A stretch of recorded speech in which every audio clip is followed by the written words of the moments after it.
पण सध्या पत्रकार परिषद सुरू आहे. संजय राऊत यांची थेट जाऊया. शिवसेना भवनमध्ये उपस्थित झालेल्या सर्व पत्रकार बंधू भगिनींचं स्वागत आहे. आज आमचे हिंदू हृदय सम्राट शिवसेना प्रमुख बाळासाहेब ठाकरे यांची जयंती आणि त्या जयंतीच्या निमित्ताने आज आपणाशी संवाद साधण्यासाठी शिवसेना नेते आदरणीय खासदार संजय राऊत साहेब, त्याचबरोबर शिवसेनेचे ज्येष्ठ नेते आदरणीय दिवाकरराव रावते, शिवसेनेचे नेते खासदार अरविंद सावंत, शिवसेनेचे नेते खासदार अनिल देसाईजी, त्याचबरोबर आमदार या विभागाचे महेश सावंत, आमचे संपर्क प्रमुख गुरुनाथ खोत आणि आमचे प्रसिद्धी प्रमुख हर्षल प्रधान, ह्या आम्ही सर्वजण इथे उपस्थित झालेलो आहोत. मी माननीय संजय राऊत साहेबांना आपल्याशी संवाद साधण्याची विनंती करतो.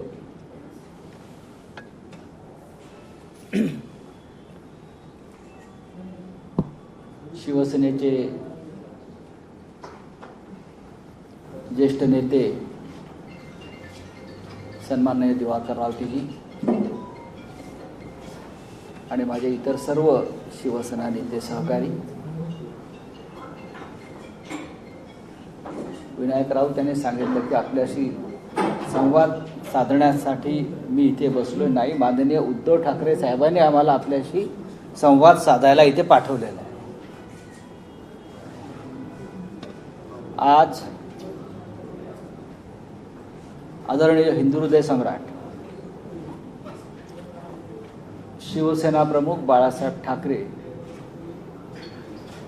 यांचा जन्मदिवस आहे, जयंती आहे. माननीय बाळासाहेब ठाकरे हे आज आपल्यात नाही, पण या महाराष्ट्राच्या कणाकणामध्ये ते आजही आपल्याला पाहायला मिळतात. हा महाराष्ट्र आज किंवा मराठी माणूस, त्याचा स्वाभिमान हा जो शिल्लक राहिला आहे, त्याचं श्रेय फक्त माननीय बाळासाहेब ठाकरे यांनाच दिलं जातं आणि म्हणून त्यांना आपण महाराष्ट्राचे आणि मराठी मनाचे मानबिंदू असं म्हणतो. समोर बसलेले अनेक जे पत्रकार आहेत त्यांनी कदाचित शिवसेना प्रमुखांना प्रत्यक्ष पाहिलं नसेल किंवा अनुभवलं नसेल. ज्यांनी त्यांना पाहिले आणि अनुभवलं आहे किंवा ज्यांनी त्यांच्याशी संवाद साधला त्यांना मी भाग्यवान मानतो. आम्ही इथे बसलेले सगळे जे लोक आहोत, आम्ही त्यांच्या सहवासामध्ये अनेक वर्ष काम केलं, त्याच्यामुळे आम्ही भाग्यवान आहोत. आज साहेबांचा जन्मदिवस आहे आणि नक्की शिवसेना त्यांचा जन्मदिवस किंवा वाढदिवस असायचा त्यांचा, हा प्रत्येक 23 जानेवारीला अगदी जोशात साजरा करीत आलेला आहे. आणि त्यानिमित्तानं बाळासाहेब ठाकरेंनी विचार द्यायचे, एक दिशा द्यायची. आज साहेब आपल्यात नसले तरी आम्ही विचारानं त्यांना कायम आमच्याबरोबर ठेवलं आहे. बाळासाहेबांचं स्मारक उभं राहत आहे. शिवतीर्थावर मेहर बंगल्यात ते लवकरच त्याचं उद्घाटन होईल. 2026 पासून शिवसेना प्रमुखांचं जन्मशताब्दी वर्ष सुरू होत आहे. 23 जानेवारी 2026 पासून शिवसेना प्रमुखांचं जन्मशताब्दी वर्ष सुरू होत आहे आणि ते आपल्या सगळ्यांसाठी अत्यंत महत्त्वाचा अंश आहे. या निमित्तानं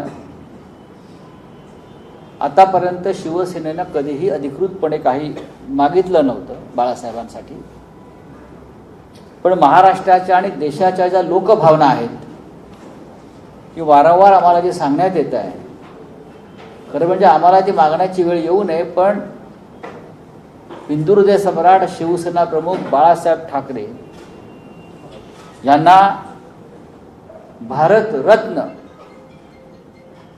या देशाच्या सर्वोच्च नागरी किताबानं सन्मानित करावं अशी फक्त शिवसेनेची इच्छा नाही, मागणी नाही, तर तमाम महाराष्ट्रातल्या जनतेची आणि देशभरातल्या नव्हे तर जगभरातल्या हिंदूंची मागणी. आज किंवा कालपासून अनेक ज्या शिवसेनेच्या संस्था संघटना हिंदूंच्या संघटना आहेत त्यांनी ठिकठिकाणी ठराव मंजूर केलेले आहे की हिंदू हृदय सम्राट शिवसेना प्रमुखांना भारत सरकारनं भारतरत्न या किताबानं सन्मानित करावं. खरं म्हणजे 12 वर्षात ही मागणी या व्यासपीठावर कधी झाली नव्हती, पण आमच्या सर्व खासदारांनी, इथे जे बसलेले आहेत या सर्व खासदारांनी संसदेमध्ये ही मागणी अनेकदा केलेली आहे, बाहेर केलेली आहे, विधिमंडळात ही मागणी केलेली आहे. गेल्या 12 वर्षामध्ये या मोदी सरकारनं मतांसाठी आणि राजकीय गणितासाठी अनेकांना भारतरत्न दिल्याचं आमच्या लक्षात आलं. ज्यांना राज्यात सुद्धा कोणी मला कोणाचं नाव घेऊन अपमान करायचा नाही, पण ज्यांचं राज्यात सुद्धा तेवढं ताकदीचं काम नाही, जे देशाला माहीत नाही, अशा अनेकांना भारतरत्न देऊन आपला राजकीय स्वार्थ त्यांनी पूर्ण केला. आम्ही त्यांचा सन्मान करतो. पण ज्याने या देशातल्या हिंदूंना आणि महाराष्ट्राला मराठी म्हणून जी अस्मिता दिली, ज्यांच्यामुळे राम मंदिर आज अयोध्येमध्ये उभं राहिलं, अशा हिंदू हृदय सम्राटांना सुद्धा भारतरत्नानं सन्मानित करावं. आजच्या दिवशी मला सकाळी प्रश्न विचारला पत्रकारांनी की या देशाचे गृहमंत्री आणि प्रधानमंत्र्यांनी ट्विटरवर माननीय शिवसेना प्रमुखांना आदरांजली अर्पण केली. तेव्हाही मी सांगितलं की त्यांना जर खरंच सन्मान त्यांचा करायचा असेल तर ट्विटरवरती आदरांजली अर्पण करण्यापेक्षा उद्याच्या 26 जानेवारीला त्याच ट्विटरवरती शिवसेना प्रमुखांना भारतरत्न जाहीर केल्याचा तुम्ही संदेश द्यावा आणि जी महाराष्ट्राची आणि देशातल्या तमाम हिंदूंची मागणी आहे त्यास मान्यता द्यावी, यासाठी आजची पत्रकार परिषद आहे. आणि मला असं वाटतं यापुढे काही वेगळं सांगावं अशी भूमिका आज नाही. ठीक है, अभी दूसरा कोई सवाल नहीं होगा. हिंदी हिंदी क्या? आज इस देश के सर्वोच्च नेता रहे, लोकमान्य नेता रहे, हिंदू हृदय सम्राट शिवसेना प्रमुख बाला साहब ठाकरे जी का जन्मदिन है. 2026 में बाला साहब जी का जन्म शताब्दी वर्ष शुरू होगा. बाला साहब ठाकरे जी एक ऐसे नेता रहे इस देश में, लगभग 50 साल किसी भी संवैधानिक पद पर वो नहीं रहे, सत्ता के पद पर नहीं रहे, फिर भी इस देश की जनता के दिलो दिमाग पर हमेशा बाला साहब ठाकरे जी ने राज किया. लोकमान्य बाल गंगाधर तिलक और महात्मा गांधी के बाद इतने सफल और लोकप्रिय नेता बाला साहब ठाकरे रहे.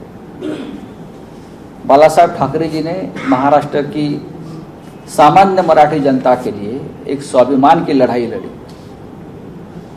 और मुंबई हो या पूरे महाराष्ट्र हो, मराठी मानुस को अपना वजूद, अपना स्वाभिमान दिया.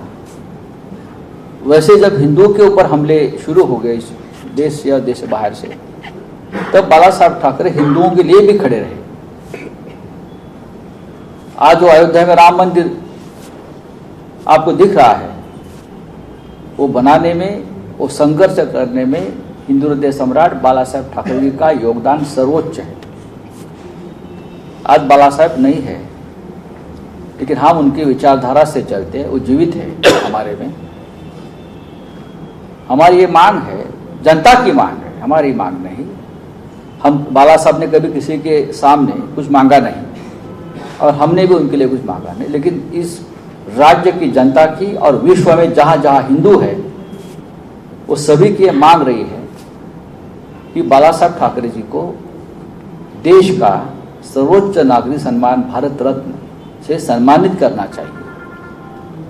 आज मैंने देखा है कि देश के गृह मंत्री अमित शाह जी और प्रधानमंत्री जी नरेंद्र मोदी जी ने ट्विटर पर हिंदू हृदय सम्राट बाला साहब ठाकरे जी को आदरांजलि अर्पण की है। ठीक है, लेकिन आप बाला साहब ठाकरे जी का आदर करते हो, सम्मान करना चाहते हो, तो तुरंत बाला साहब जी का सम्मान करिए भारत रत्न देकर और उनका आदर कीजिए। धन्यवाद। भारतरत्न पुरस्कार असेल किंवा महाराष्ट्र पुरस्कार असेल, हे जर एखाद्या व्यक्तीला द्यायचे असेल तर मुख्यमंत्री म्हणजे महाराष्ट्राचे मुख्यमंत्री यांच्या नेतृत्वाखाली एक समिती आहे, पुरस्कार समिती, त्यांच्याकडे हा प्रस्ताव द्यावा लागतो, मग त्यांची शिफारस केंद्र सरकारला जाते। मग त्या संदर्भात तुम्ही महाराष्ट्र राज्य सरकारकडे किंवा मुख्यमंत्र्यांकडे असं नाही, आम्ही मागणी करण्याची गरज नाही, या सरकारला कळत नाही का? हा केंद्राचा विषय आहे, केंद्रीय गृह मंत्रालयाचा विषय आहे। पद्म पुरस्कारासाठी अशा प्रकारची शिफारस करावी लागते, खरं आहे। एखाद्या राज्यातून कोणाला भारतरत्न द्यायची शिफारस असेल ते करू शकतात, पण भारतरत्न पद्मविभूषण हा दुसरा नागरी सन्मान आहे। हा पूर्णपणे अधिकार देशाच्या प्रधानमंत्र्यांचा आणि गृह मंत्रालयाचा असतो। आतापर्यंत जर तुम्ही ज्या याद्या पाहिलेल्या असाल त्याच्यामध्ये अनेक नेते असे आहेत की ज्यांच्यासाठी राज्यातून शिफारस व्हायची गरज पडली नाही। उदाहरणार्थ डॉक्टर अब्दुल कलाम आझाद राष्ट्रपती, त्यांना कोणत्या राज्याने शिफारस केली तुम्ही सांगू शकाल का? सर्वपल्ली राधाकृष्ण, इंदिरा गांधी, राजीव गांधी, पंडित नेहरू, पी.व्ही. नरसिंह राव, स्वामीनाथन, लता मंगेशकर, भीमसेन जोशी यांना कोणत्या राज्यानं शिफारस केली? MGR असतील, NTR असतील, ही सगळे कर्पूरी ठाकूर असतील, त्यावेळेला बाबासाहेब आंबेडकरांना दिले 30 वर्षापूर्वी। कोणीही भारतरत्नसाठी शिफारस करत नाही। हा सर्वोच्च राष्ट्रीय सन्मान असतो आणि त्याचा निर्णय हा केंद्र सरकारची एक समिती आहे किंवा हा संपूर्ण गृह मंत्रालय आणि प्रधानमंत्री कार्यालयाचा अखत्यारीतला विषय आहे। ते नुसतं ट्विट करण्यापेक्षा आणि इकडे येऊन भाषणामध्ये बाळासाहेबांच्या नावानं आम्हाला ज्ञान देण्यापेक्षा आम्हाला देतात बाळासाहेबांविषयी ज्ञान हे लोक, तर तुम्ही त्यांचा भारतरत्नानं सन्मान करावा ही आमची एक साधी नम्र विनंती आहे।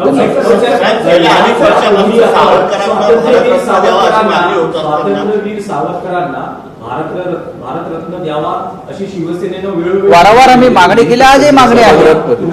बघा, हे आमचे सगळे सहकारी, सगळे अरविंद सावंत पासून आमचे अनिलजी देसाई असतील, विनायक राऊत असतील, सगळ्यांनी वीर सावरकरांचा अशा प्रकारे सन्मान करावा ही मागणी सभागृहात केली, बाहेरही केली आहे, अनेक वेळा केलेली आहे। ही मागणी केल्यानंतर ही अजूनही काही त्यावर निर्णय झाला? याचं कारण असं आहे की या सगळ्यांचं वीर सावरकरांवरचं प्रेम हे ढोंग आहे, यांचं हिंदुत्व ढोंगी आहे। हिंदुत्वासाठी दोनच नेत्यांनी सर्वोच्च बलिदान केलेलं आहे, ते म्हणजे वीर सावरकर, ज्यांनाही हिंदू हृदय सम्राट म्हणूनच लोक ओळखत होते, आणि त्यानंतर हिंदू हृदय सम्राट बाळासाहेब ठाकरे। बाळासाहेब ठाकरेंचा सन्मान हा वीर सावरकरांचाही सन्मान होतो, लक्षात घ्या, कारण वीर सावरकरांचाच हिंदुत्वाचा विचार बाळासाहेब ठाकरेंनी पुढे नेलेला आहे। ठीक आहे, प्रश्न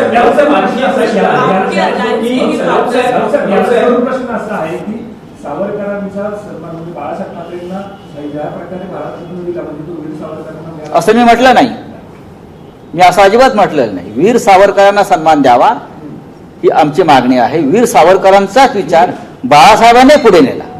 हे दोन हिंदू हृदय सम्राट आहेत, पण या दोघांना उपेक्षित ठेवण्याचं काम स्वतःला हिंदुत्ववादी बनवणाऱ्या सरकारनं केंद्रातला केलेलं आहे।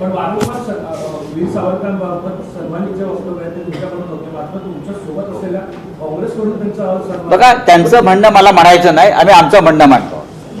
त्याचा काय संबंध आहे? आम्ही मागतो आहोत ना, आम्ही काय कोणाला घाबरतोय का? आमच्यात काय अडथळे आहेत का? नाही, आम्ही वारंवार सांगतो, आम्ही भारतीय जनता पक्षाबरोबर होतो तेव्हा ही मागणी करत होतो, आता नाही तेव्हा, आणि आताही करतो आहोत। स्वतः तुम्ही जर जुना इतिहास पाहिलात तर वीर सावरकरांचा यथोचित सन्मान केंद्रानं करायलाच पाहिजे अशी मागणी स्वतः हिंदू हृदय सम्राट बाळासाहेब ठाकरेंनी केलेली आहे।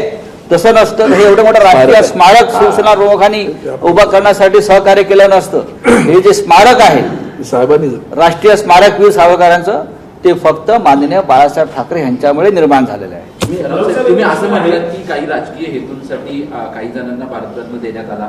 2024 मध्ये 5 जणांना भारतरत्न देण्यात आला. लोकसभा आणि काही विधानसभा होत्या. मुंबई महानगरपालिका इतर सर्व महाराष्ट्रातल्या निवडणुका आहेत. कुठेतरी ही मागणी लवकर मान्य होईल वाटतंय. प्रश्न असा आहे, बाळासाहेब ठाकरे हे महानगरपालिकेचे नेते नव्हते. तुमचा प्रश्न चुकीचा आहे. हे महाराष्ट्रातल्या अनेक मी निवडणुका देशाचा, मी जगातला हिंदूंची मागणी आहे म्हणतो. बरं का, जे भारतरत्न व्हावे ही या विश्वातल्या हिंदूंच्या अनेक संस्था आणि संघटनांची मागणी आहे. या राज्यातल्या संघटनांची मागणी आहे. या देशातल्या हिंदू प्रेमींची मागणी आहे. चलो, थँक्यू. एबीपी माझा, उघडा डोळे बघा नीट.